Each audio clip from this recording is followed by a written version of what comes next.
Hi,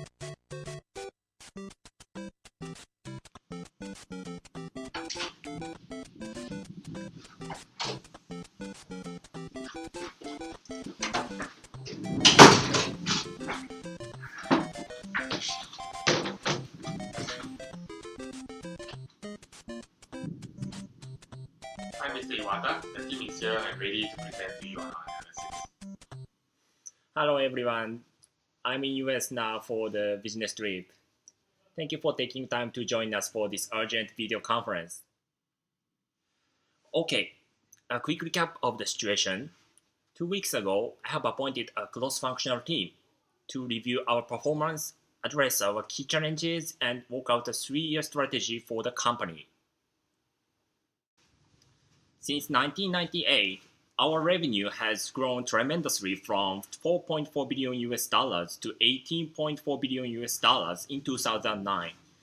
We achieved an amazing growth of 14% CAGR during the 11-year period and a substantial operating profit of 5.5 billion US dollars to become the world's top video game company. However, today's Nintendo is facing a difficult situation. From 2012 to 2014, we recorded operating loss for 3 consecutive years, and our cash reserves are depleting rapidly. I hope to hear your recommendations on how Nintendo should position itself to capture growth in the future.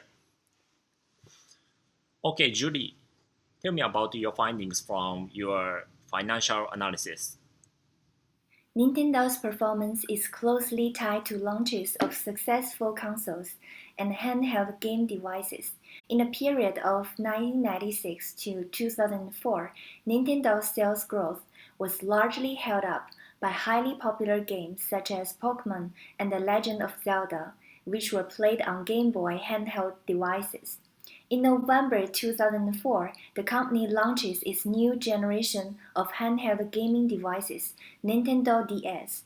The well-received portable gaming device became one of Nintendo's key growth drivers, and by September 2011, 149 million units of DS were sold.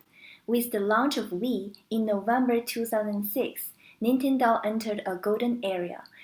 Post-2009, the market's lackluster response to Nintendo's new game devices, 3DS and Wii U, led to a drastic decline of nearly 70% in sales by 2014. This was also followed by a drastic erosion of Nintendo's profitability, and for the first year across a 15-year period since 1998, the company was unprofitable in 2012 and subsequently in 2014. Hardware and software are 2 pillars of revenue contributor for Nintendo. From 2006 to 2014, the contribution of hardware and software averaged at 60% and 40% respectively. The performance of these 2 engines generally moved in tandem, underscoring the emphasis that Nintendo places on achieving both hardware innovation and strong internal game development. Although much public attention was given to Wii's success in turning Nintendo's fortunes in the game console segment, a closer look at the company's 2 key product segments have shown that the handheld game segment has greater impact on Nintendo's business over the last decades. From 2006 to 2014, mobile game devices have outsold game consoles with the exception of 2008 and 2009. Thus, Nintendo's ability to generate innovative games and successful handheld devices such as Game Boy and Nintendo DS is critical to sustaining healthy revenue growth for the company. US, Japan, and Europe are the 3 largest markets for Nintendo. Together, these regions make up more than 97% of Nintendo's revenue in 2014. Over the period of 2006 to 2014, each of these 3 revenue generators makes up roughly 30% of revenue for Nintendo.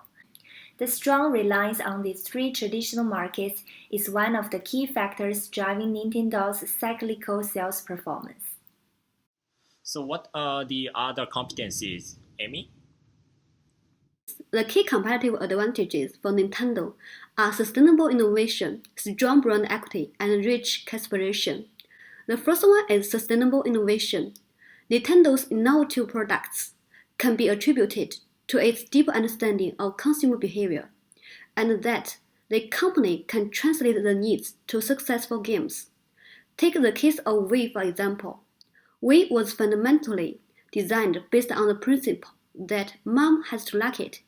By doing so, Nintendo managed to avoid direct competition from Sony and Microsoft, and the company tried to expand the gaming population by targeting customers who had little or no interest in playing video games.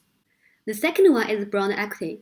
Established 125 years ago, Nintendo has a long history in creating popular games such as Super Mario, The Legend of Zelda, and Wii Party.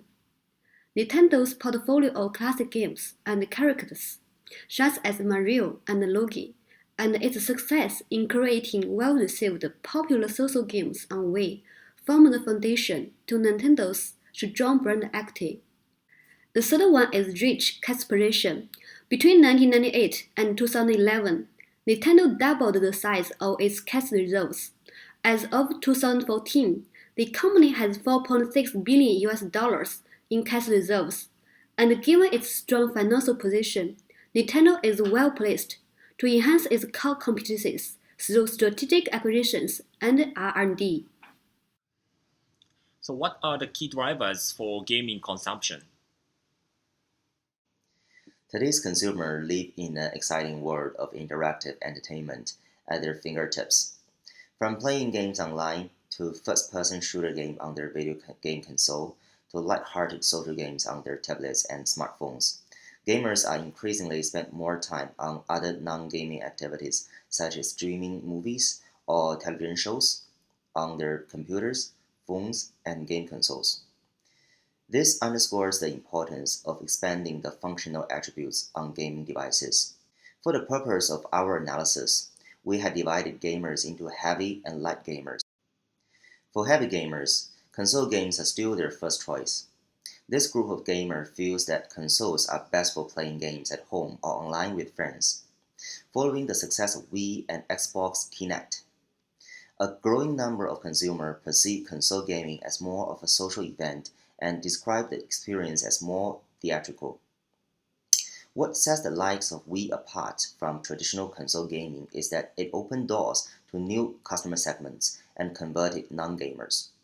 The effect of attracting new gamers in the context of targeting families and friends is contagious. As a result, even heavy gamers also see the needs of having a Wii on top of a traditional game console, which typically focuses more on delivering gaming experience at an individual level. On the other hand, light gamers spend most of their gaming time playing on mobile devices like smartphones and tablets.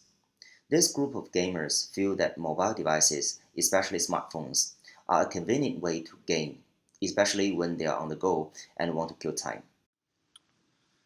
Okay, tell me about the competitive forces.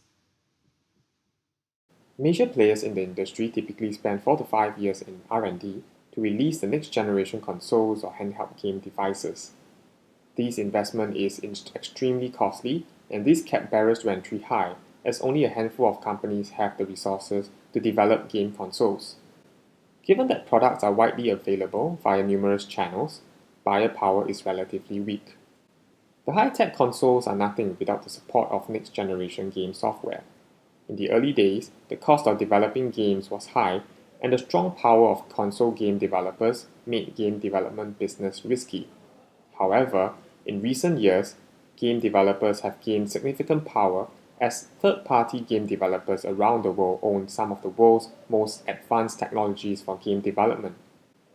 The rapidly expanding mobile devices market poses strong challenges to the gaming industry. This is in part supported by lower entry barriers for developing games for mobile devices. The lower cost demanded by iOS and Android platforms are luring developers, especially those with fewer resources, away from traditional console games development. The degree of rivalry is high given the sheer size and limited players in the market. These are established firms with huge international reach and resources competing in a shrinking game console market. In the handheld game segment, the world was a much happier place at a time when Nintendo and Sony dominated the space.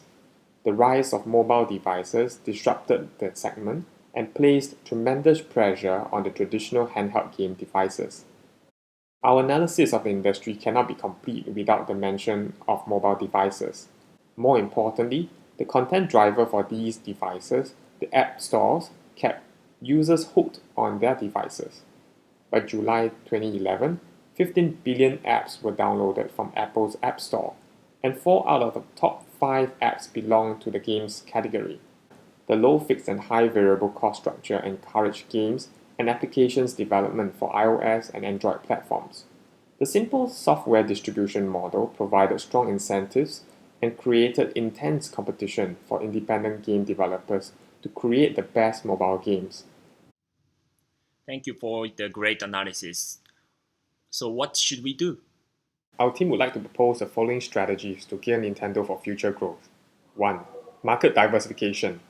Given Nintendo's strong reliance on 3 traditional markets of US, Japan, and Europe, the company should seek to diversify its geographical reach into emerging markets such as India, China, Latin America, and Southeast Asia.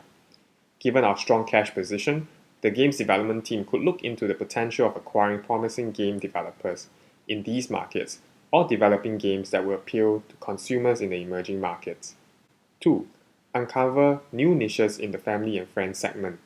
For game console business, Nintendo should focus its hardware and software development efforts on uncovering new niches within the family and friends segment. In this aspect, deeper understanding of the needs of individual members within the family will be required. To achieve this, Nintendo should complement its strong games development engine with strong partnership with third-party games developer to uncover new niches. 3. Recalibrate focus on mobile gaming market. Despite our successes with previous handheld game devices such as Game Boy and DS, the market's poor response to Nintendo's launch of 3DS in November 2011 is also a reflection of the strong challenge posed by the proliferation of mobile devices. In view of the strong demand for mobile games on smartphones and tablets, Nintendo should leverage our strong game development competency and portfolio of highly popular classic games and characters like Mario to develop games for mobile devices. Okay, thank you for your recommendation. I will fly right back to Japan next week and we can have a further discussion on this. Thank you, Mr. Iwata. We look forward to seeing you back in office and we will discuss our recommendations further before we go to the board. Thank you. See you. Fine.